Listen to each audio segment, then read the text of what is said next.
Let's see what's cooking. It's time for Yo-Yo Max 12.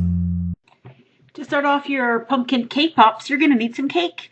I'm using an 8x8-inch chocolate cake that I've cooked, cooled, and then crumbled into a bowl. I just use my hands to crumble it up. It crumbles up very easily. To this, you're going to add some frosting, which is going to act like glue to glue all the crumbs together. I'm using cream cheese commercial frosting. You could use whatever kind of frosting you want. Homemade, store-bought. You could use whatever flavor you want, and you could also use whatever flavor cake you want. An 8x8-inch cake will make approximately 12 to 18 cake pops, of course, depending on what size you make them. Then blend the frosting and the cake together till you get the consistency that's something that looks like Play-Doh. The trick to this is not to put too much frosting. Too much frosting will make for something that's too moist and may not stand up to the dunking process. I'm using a cookie scoop so that I get uniformly sized cake pops. But you don't have to. You could use a spoon, and then simply rolling them into a ball. You can see all the different shapes there. It's because I made different kinds of cake pops on that day, and I'm just posting them individually. Then dunk a sucker stick into the candy melting wafer orange and into the cake pop. The candy melting wafer will help adhere the sucker stick to the cake pop. Then refrigerate them for an hour at least, or for 15 minutes or so in the freezer, just to firm them up. We want them to be thoroughly chilled but not frozen.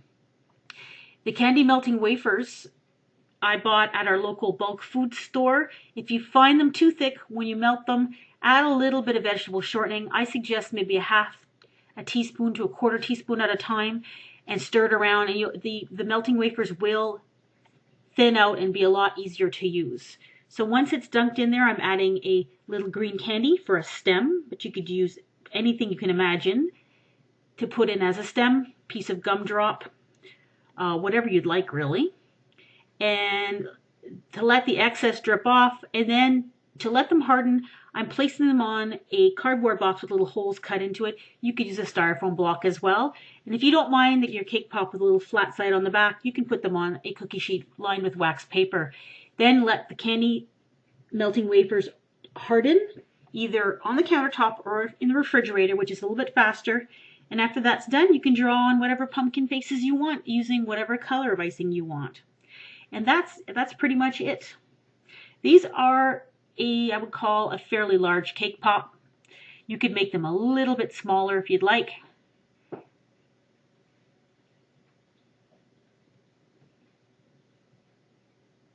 And you could wrap these up in individual little plastic bags with a nice orange ribbon or a black ribbon for Halloween and hand them out as treats.